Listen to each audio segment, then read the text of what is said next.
வணக்கம் மக்களே, வாங்க இன்னைக்கு நம்ம மண்ணோட காவல் தெய்வம் கருப்பன் சாமியோட முழு வரலாற கதையா தெரிஞ்சுக்கலாம். கருப்பன் சாமி அப்படின்னா யாரு? சிம்பிளா சொன்னா, ஊரு எல்லை காக்கிற, நீதிய நிலைநாட்டுற, அநியாயத்தை தட்டி கேட்கிற, மக்களோட மனசுல வாழற ஒரு மண்ணின் தெய்வம்.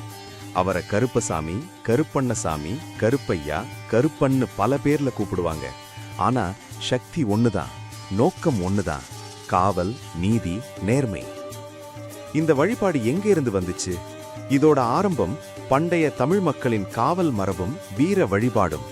அப்போ காலத்துல கிராமத்துக்கு ஆபத்து வந்தா மக்கள் தங்களோட வீரர்களை நம்பினாங்க. அந்த வீரர்கள் உயிர் நீத்த பிறகு மக்கள் அவர்களை காவல் தெய்வமா வணங்க ஆரம்பிச்சாங்க. அதுல இருந்து உருவான முக்கியமான தெய்வங்களில் ஒருத்தர் தான் கருப்பன் சாமி. பொதுவா கருப்பன் சாமி கோவில் ஊரு எல்லை, காடுகரை, ஆத்தங்கரை, மலை அடிவாரம் மாதிரியான இடங்கள்ல தான் இருக்கும். ஏன்னா ஊருக்குள்ள தீய சக்தி நுழையாம முதல் தடுப்பு சுவர் மாதிரி நிற்பது கருப்பன் சாமி தான். கருப்பன் சாமி வரலாறுல ஒரு சுவாரஸ்யமான விஷயம் இருக்கு. இது எல்லாம் புத்தகத்துல எழுதின வரலாறு இல்ல, வாய்மொழியா தலைமுறை தலைமுறையா சொல்லப்பட்ட உண்மை கதைகள். சில கிராமங்களில் சொல்லுற கதைப்படி கருப்பன் சாமி ஒரு காலத்துல கருப்பன் என்ற பெயரோட வாழ்ந்த ஒரு உண்மையான மனிதர். அவர் சாதாரண ஆள் இல்ல, ஊரு பிரச்சனைன்னா முதல் ஆளா நிக்கிறவரு, ஏழை எளிய மக்களுக்கு உதவுறவரு, அநியாயத்தை பார்த்தா சும்மா இருக்க மாட்டாரு. துணிச்சல் பிளஸ் கோபம் பிளஸ் நீதி எல்லாம் சேர்ந்த ஒரு வீரர்.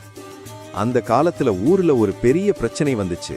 அதிகாரம் உள்ள சிலர் ஏழை மக்களை கொடுமைப்படுத்துறாங்க, நிலத்தை பிடுங்குறாங்க, வரி பேர்ல கஷ்டப்படுத்துறாங்க. இதையெல்லாம் பார்த்து கருப்பன் மனசு கொதிச்சு போச்சு. அவர் ஏழை மக்களின் பக்கம் நின்னு எதிர்த்து கேள்வி கேட்டார். ஆனா அதிகாரம் பெரியது, சூழ்ச்சி பெரியது. கருப்பன் வேலை பழி போட்டு அவரை தனியா மடக்கி தாக்குறாங்க. அவர் போராடினார், ஆனா சூழ்ச்சி வெற்றியடையுது. கருப்பன் வீர மரணம் அடைகிறார். அவர் இறந்த பிறகு என்ன நடக்குது தெரியுமா? கருப்பனோட நீதி, வீர உணர்வு, தியாகம் எல்லாம் மக்கள் மனசுல அப்படியே பதிஞ்சு போச்சு. அதனால ஊர் மக்கள் ஒண்ணு கூடி சொன்னாங்க, இனி கருப்பன் சாதாரண மனிதர் இல்ல, அவர் நம்ம எல்லை காக்க வந்த காவல் தெய்வம்னு அவரை வணங்க ஆரம்பிச்சாங்க. அப்போ இருந்து கருப்பன் சாமி வழிபாடு வீர வழிபாட்டிலிருந்து தெய்வ வழிபாட்டுக்கு மாறுது. கருப்பன் சாமி சிலையோட தோற்றமே ஒரு அடையாளம் சொல்லும். கருப்பு நிறம், முறுக்கிய மீசை, கையில் அரிவாள் அல்லது வாள், தலையில் முண்டாசு, காலில் சலங்கை, சில இடங்களில் கையில் சாட்டை, சில கோவில்களில் வேட்டை நாய்கள் அருகில் நிற்கும்.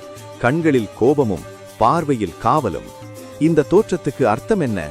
கருப்பு இருளை விரட்டும் சக்தி, மீசை வீரத்தின் அடையாளம், அரிவாள் நீதியின் ஆயுதம், முண்டாசு மண்ணின் மகனின் அடையாளம், சாட்டை தர்மத்தை கட்டுப்படுத்தும் கருவி. கருப்பன் சாமி வெறும் பயமா பார்க்கிற தெய்வம் இல்ல, அவர் கோபம் நீதி சார்ந்த கோபம், அவர் ஆயுதம் தர்மத்தை காக்கும் ஆயுதம், அவர் காவல் நல்ல மனசுக்கான பாதுகாப்பு. வழிபாட்டு முறைகளும் சம பாரம்பரியம். ஆடி, புரட்டாசி, மாசி மாதங்களில் திருவிழா, பொங்கல் வைத்து வழிபாடு, ஆடு பலி சில கிராமங்களில் நீதிக்கான அடையாளமாக செய்யப்படும். நெய் தீபம், சாராய படையல், சுருட்டு பீடி படையல், அரிவாளுக்கு சந்தனம் பூசி வணங்குதல், சங்கு ஒலி, பறை இசை.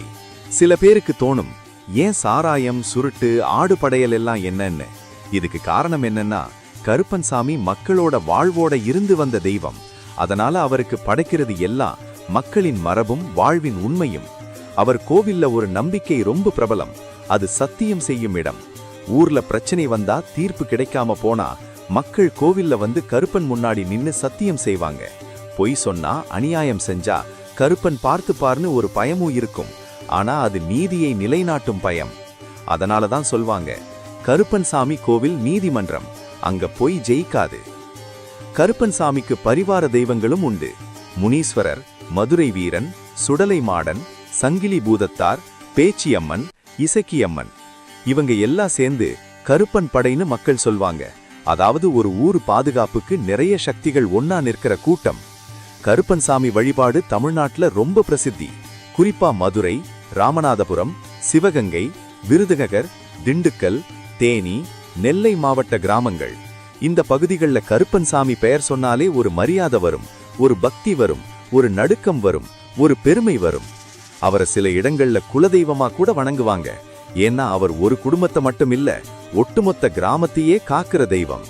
கருப்பன் சாமி வரலாறு சொன்னா அது கோவில் வரலாறு மட்டும் இல்ல, அது தமிழ் மக்களின் நீதி மரபு, வீர மரபு, காவல் மரபு, மண் சார்ந்த ஆன்மீகம் எல்லாம் சேர்ந்த ஒரு வாழ்வியல் வரலாறு. அவர் கோபத்துல உக்கிரம் இருக்கும், ஆனா மனசுல அன்பு இருக்கும். அவர் கையில ஆயுதம் இருக்கும், ஆனா அது மக்களுக்கான கவசம்.